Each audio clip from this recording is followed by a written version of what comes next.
السلام علیکم ورحمۃ اللہ وبرکاتہ۔ آج ہم بات کریں گے منکرین حدیث کس کو کہہ سکتے ہیں، کون ہے منکرین حدیث؟ یہ بڑا اہم ایک سوال ہے جو اکثر پوچھا جاتا ہے۔ کئی بار لوگوں نے مجھے کمنٹ کیا اور سوال پوچھا کہ بھائی آپ منکرین حدیث ہیں۔ یہ ایک بات آپ سمجھ لیجئے، بڑا ایک مطلب ڈسٹربنگ بات ہے کہ جب بھی آپ قرآن سے بات کریں یا قرآن کو آپ حوالہ بنائیں گے، قرآن کو آپ سپریم سمجھیں گے، قرآن سے دلیل مانگیں گے یا قرآن سے دلیل دیں گے، تو بہت سارے لوگ کھڑے ہو جائیں گے اور وہ کہنے لگیں گے کہ آپ جو ہے منکرین حدیث۔ آج میں آپ کو بتاتا ہوں منکرین حدیث ایکچولی ہے۔ اس سے پہلے میں ایک دو چیز واضح کرتا ہوں۔ بہت سارے جو بڑے اسکالر ہیں، مسلم اسکالر ہیں یا پھر مدرسے کے جو مدرس ہیں، تو انہوں نے میرے چینل پہ نگیٹو اسٹرائک مارنا شروع کیا، چونکہ ان کے پاس ایک ٹیم ہوتی ہے، آئی ٹی سیل ہوتی ہے ان کی اپنی، اور وہ لوگ جو ہے نگیٹو اسٹرائک مارتے ہیں۔ اس سے پہلے بھی جب میں خاص طور غیر مسلموں میں تبلیغ کرتا تھا اور اس سے ریلیٹڈ ویڈیو ڈالتا تھا، دعوتی ویڈیو، تو آئی ٹی سیل والے وہ اسٹرائک مارتے تھے۔ اب جب سے میں نے اصلاحی ویڈیو بنانا شروع کیا ہے، زکوٰۃ کے مسئلے پہ بات کرنا شروع کیا ہے، طلاق پہ بات کرنا شروع کیا ہے، تو میں دیکھ رہا ہوں کہ ہمارے چینل پہ جو ہے بہت سارے لوگ جو ہے نگیٹو اسٹرائک مار رہے ہیں۔ لیکن میں ایک بات واضح کر دوں کہ انشاءاللہ میں حق بات جو ہے بولتا رہوں گا۔ اب آتے ہیں منکرین حدیث پہ۔ منکرین حدیث کا مطلب ہے حدیث کا انکار کرنا، ٹھیک ہے؟ کوئی ایک مسلمان آپ نہیں دکھا سکتے جو منکرین حدیث کی کیٹیگری میں نہ آتا ہوں، اور میں ابھی ثابت کر دوں۔ آپ دیکھیں گے کہ ہر حدیث کے پیرلل ایک حدیث ہے۔ اگر رفعین کی حدیث ہے رفعین کرنے والوں کے پاس، تو رفعین نہ کرنے والوں کے پاس رفعین نہ کرنے کی حدیث ہے۔ تو جو لوگ رفعین کر رہے ہیں وہ منکر ہیں اس حدیث کے، جو لوگ رفعین نہیں کر رہے ہیں جن کے پاس دلیل۔ اسی طرح بہت ساری چیزیں ہیں۔ اگر یہ آپس میں منکر، جیسے اہل حدیث اور دیوبندی اور بریلوی، یہ تین بڑی جماعتیں ہیں۔ اہل حدیث منکر ہے ان حدیثوں کا جو دیوبندیوں کے پاس ہے، بریلویوں کے پاس ہے، ورنہ آپس میں نہ اتفاقی ہوتا ہی، حدیث ہی بیسس بنا ہوا ہے۔ اور بریلوی اور دیوبندی منکر ہے ان حدیثوں کا جو اہل حدیث کوٹ کرتے ہیں۔ پھر یہ دیوبندی جو ہے بریلوی کے حدیثوں کا مطلب انکاری ہیں۔ پھر یہ تینوں جو ہے ایک دوسرے کے حدیثوں کے انکاری ہونے کے ساتھ ساتھ پوری مسلمان اگر سنی کی بات کریں تو شیعہ کے حدیثوں کے انکاری ہیں۔ شیعوں کے پاس اپنی حدیثیں ہیں، وہ سنیوں کے حدیث کے انکاری ہیں۔ تو آپ ایک مسلمان نہیں دکھا سکتے جو کہتا ہو کہ میں 100% حدیث کو مانتا ہوں، یہ میرا چیلنج ہے۔ تو اس حساب سے ہر مسلمان منکرین حدیث کے کیٹیگری میں آئے گا۔ سوال ہی نہیں اٹھتا کہ منکرین حدیث ہو۔ اب سوال یہ ہوتا ہے کہ کیا حدیث پہ ایمان لانا ویسا ہی ہے جیسا قرآن پہ ایمان لانا ہے؟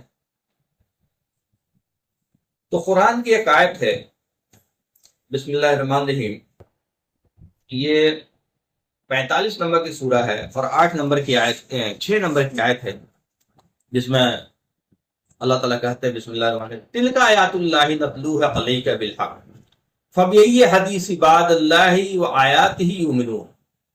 یہ اللہ کی آیتیں ہیں جو ہم آپ کے اوپر تلاوت کرتے ہیں حق کے ساتھ۔ فبأی حدیث، اس کے بعد کون سی حدیث ہے؟ بعد اللہ و آیاتہ، اور کون سی آیت ہے جس پہ تم ایمان لاؤ گے؟ تو یہ بات تو کلیئر ہو گئی، واضح ہو گئی کہ ایمان صرف قرآن پہ لانا ہے۔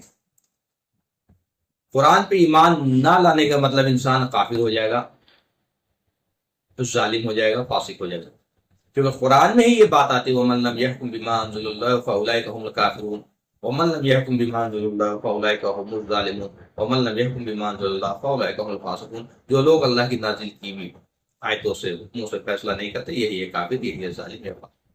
تو آپ قرآن کو چھوڑتے ہی قرآن کی ایک آیت کا بھی انکار اگر کریں گے تو آپ کافر فاسق اور ظالم ہو جائیں گے. حدیثوں کا انکار کرنے والا کافر فاسق اور ظالم نہیں ہوگا، چونکہ کوئی ایک آدمی ہے ہی نہیں جو حدیث کا انکار نہ کرتا ہو. اگر کوئی کہتا ہے تو وہ غلط کہتا ہے. پھر قرآن میں آتا ہے کہ اللہ تعالیٰ کے رسول محمد صلی اللہ علیہ وسلم قیامت کے دن شکایت کریں گے. کس بات کی شکایت؟ 25 نمبر کی 30 نمبر کی آیت ہے. 25 نمبر سورہ 30 نمبر کی آیت. بسم اللہ الرحمن الرحیم. وقال الرسول یا ربی انا قومی اتخذوا هذا القرآن مہجورا. اور کہیں گے رسول اے میرے رب، بے شک میرے قوم کسی اور کی بات نہیں کر، میری قوم اپنی قوم کی شکایت کریں گے کہ اس قرآن کو مہجورا بنا دیا تھا، چھوڑ دیا تھا، اس قرآن سے کوئی تعلق نہیں رکھا تھا. یہ قرآن صرف گھروں میں پڑھی گئی تھے اور اس سے کوئی حکم اور کوئی گائیڈنس اور کوئی انسٹرکشن ہر بات میں نہیں لیتے تھے. یہ قرآن کی شکایت ہے. یہ شکایت کسی اور کتاب کے لیے نہیں آ رہی، صرف اور صرف قرآن کے لیے. تو قرآن ہمارا کنسٹیٹیوشن ہے، قرآن ہی ہمارا گائیڈنس ہے، قرآن ہی ہمارا انسٹرکشن ہے. قرآن ہی سے سوال ہوں گے آخرت میں. قرآن کے حکموں سے سوال ہوں گے کہ جو حکم ہمارے اوپر عائد ہو رہی تھی وہ ان حکموں کا ہم پالن کر رہے تھے کہ نہیں، اس حکموں کو فالو کر رہے تھے. ایک بات اور میں بتا دوں گا، جو فتنہ آنے والے ٹائم میں آپ دیکھ رہے ہیں نا، ایکس مسلم کا فتنہ،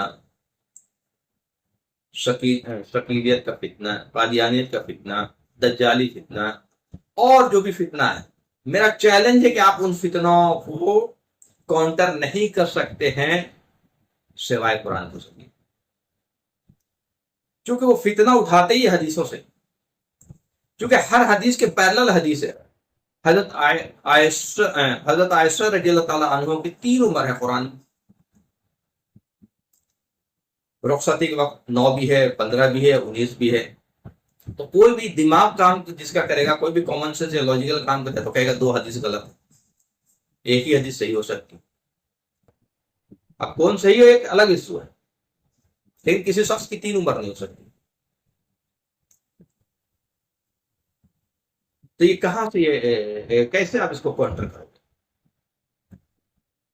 اس کو دین کا پارٹ، اگر آپ حدیث کو وہی سمجھ لو گے، حدیث کو ایکویولنٹ ٹو قرآن سمجھ لو گے، بلکہ ایکویولنٹ ٹو قرآن نہیں، قرآن کے اوپر سمجھ لیا لوگوں نے. بھائی جب آپ قرآن کو چھوڑ کر کے حدیث کو جسٹیفائی کرتے ہیں، جیسے طلاق کا مسئلہ ہے، طلاق میں سورہ طلاق میں ہے کہ جب تم طلاق دو گے طلاق ہو جائے گی. 1 اور 3 کا کوئی مسئلہ ہی نہیں ہے.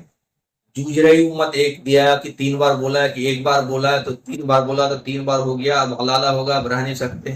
یہ کہاں سے آ رہا ہے؟ قرآن میں تو ہے نہیں. نہ رسول اللہ صلی اللہ علیہ وسلم کے زمانے میں ہوئی، نہ رسول اللہ صلی اللہ علیہ وسلم نے اپروو کیا، نہ رسول اللہ صلی اللہ علیہ وسلم کی کوئی ڈائریکٹ حدیث بھی نہیں ہے.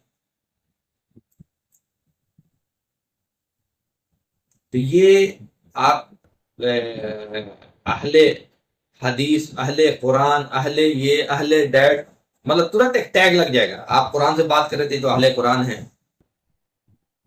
بھائی اہل قرآن تو ہر مسلمان کو ہونا ہے، اہل حدیث ہر مسلمان کو کے اوپر ٹیگ نہیں لگنا ہے، لیکن اہل قرآن تو ہر مسلمان کو ہونا ہے.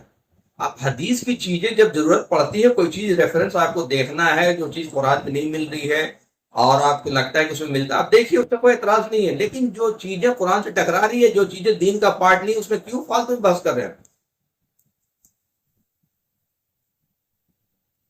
جو دین کا پارٹ ہی نہیں ہے.